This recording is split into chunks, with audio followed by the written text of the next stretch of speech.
Good afternoon, everyone. 2021 shaping up to be strange for food pricing. China's grain imports soaring to record highs, as well as corn imports into China more than double the previous year. Soybeans surging into China more than 50% from a year earlier. They're struggling with food security. Russia now imposing a wheat export tax of 50 euros a ton extra. Argentina suspending wheat exports. This follows on heels of suspension of corn exports less than a month ago. Tyson Foods price fixing. Chicken forced to settle $220 million. In Australia, salmon heist. Price fixing there too. Premium quality marked as waste, stolen out the back, 250 tons. And you thought the great distraction was about the economy? It's about the food availability.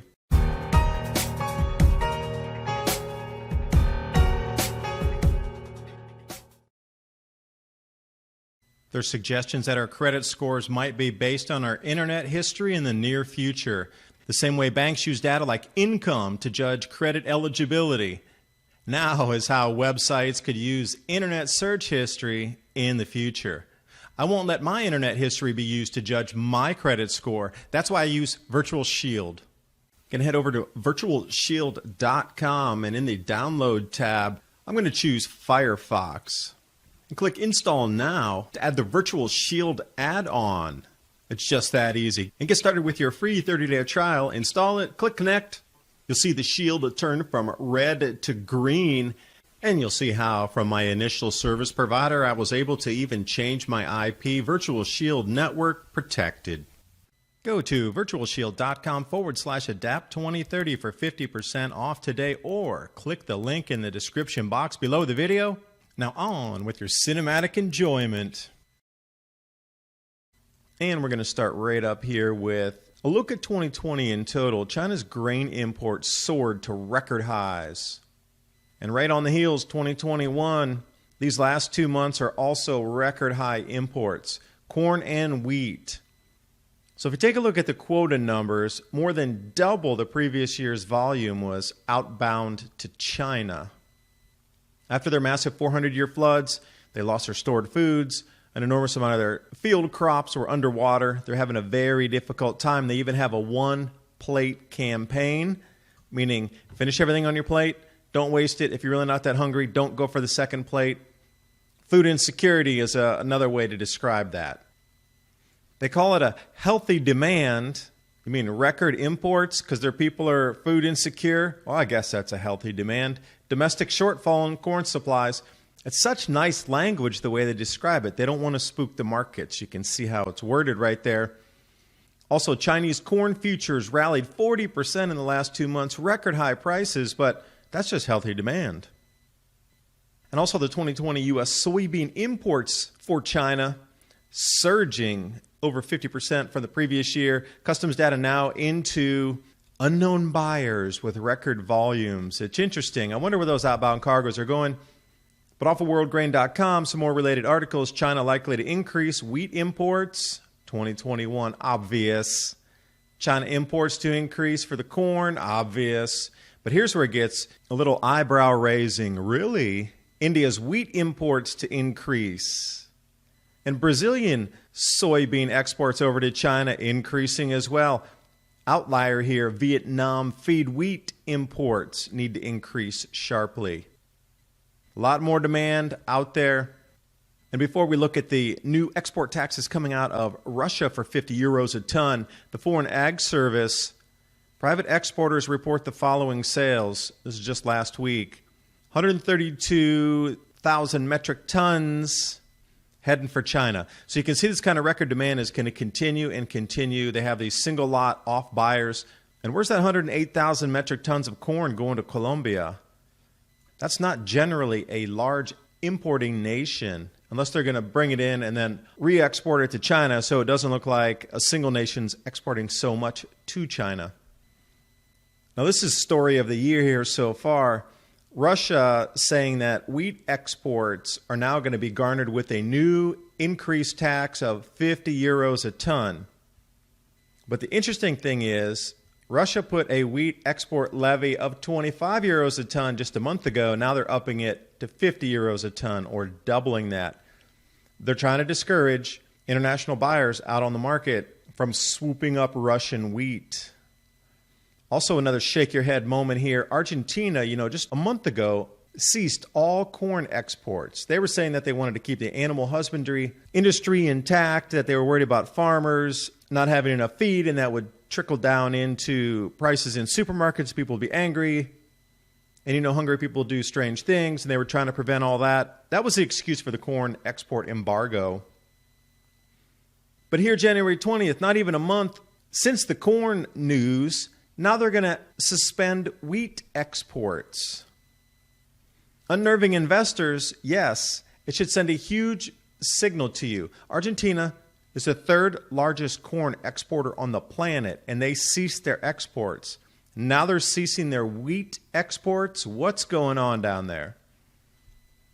Because we look over here at Black Sea wheat futures, and the options hit record annual contract volume. So there is massive buying out there. I bet a lot of it's China, but there's an enormous amount of other periphery countries that are looking for supplies as well due to their internal inabilities to grow.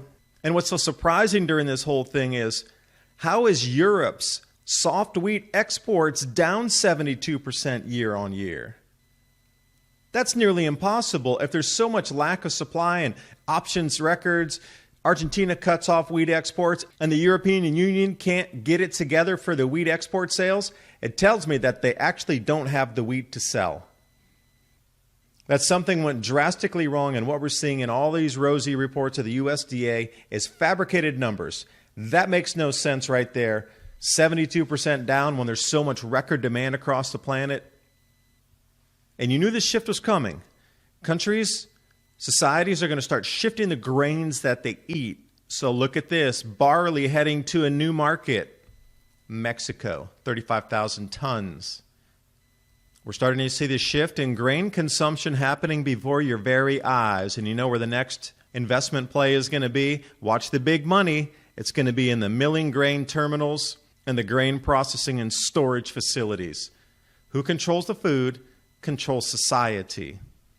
So look for the big plays when you start to see a lot of these acquisitions coming in on the grain terminals. You know something big's happening, and the consolidation of food into a few hands is in motion. And since we're coming into planting season, I wanted to get this survival essentials, and I wanted to do an unboxing, if you will. Take a look at the seeds with you on the film here. But the price has risen from 105 to 118 when I saved that in my cart last week, and then I went to take a look at it again. That's up 10%. Seeds, not the actual food. So even if you're going to buy seeds to grow your own food, it's already up 10%. Food's up more than that. We're looking at 7.5-year highs in the corn and the soy and the World Food Index as well. So you know there's going to be some shenanigans and a little bit of illegal activity going on with food because of all the higher prices and food unavailability. This is just the cusp. 2021 is going to rock your world. You're not going to expect the food prices to come up so fast. It's going to blindside you. So here's what you can expect of not just food theft, but collusion in the food industry here. 2 examples from this week alone. 5 charged in huge New South Wales salmon heist. 5 employees at the Sydney fishery had cooked the books, and then they downgraded premium quality salmon as waste. Set it off to the side, booked in as waste. But then they came out the back door, took all that quote-unquote waste, and then resold it. Premium quality salmon, 250 tons. Apparently $4 million. And if one place was caught, you know there's 50 others where they're not being caught. Now, a small fishery in Australia is one thing. Tyson Foods is completely another league. They were caught price-fixing chicken. Had to pay $221 million to settle litigation. 3 groups had sued them. So think about what's going on with Chicago Mercantile Exchange and with the USDA and their rosy forecasts. What other types of price fixing do you think is going on at the governmental level compared to just multinational corporation level, compared to small regional production levels. Tyson will just brush this $221 million off and be like, oh, that's a day of revenue, no problem. We still got 364 more days to make money. Yeah, we'll pay it. And they're going to keep price fixing all the way through to rationing. End of 2021, beginning of 22, rationing. Look for it coming in. Who controls the food? Controls society. And speaking of food, prices are rising. 2-week emergency or the 4-week emergency food supply. Do you see the writing on the wall? What's happening across the planet at the moment? Giving yourself that peace of mind of having storable foods in your home so you don't have to go out into the chaos. But at the same time, it's going to be cheaper to buy it now than it will in 4 months, 6 months, 8 months. Think of it in many different levels of what this can mean to you in terms of your pocketbook and your peace of mind. That link's in the description box below the video, along with all the links to tonight's story so you can read more about the chaos of food across the planet. I do thank you for watching. Hope you got something out of the video, and I'll see you next time.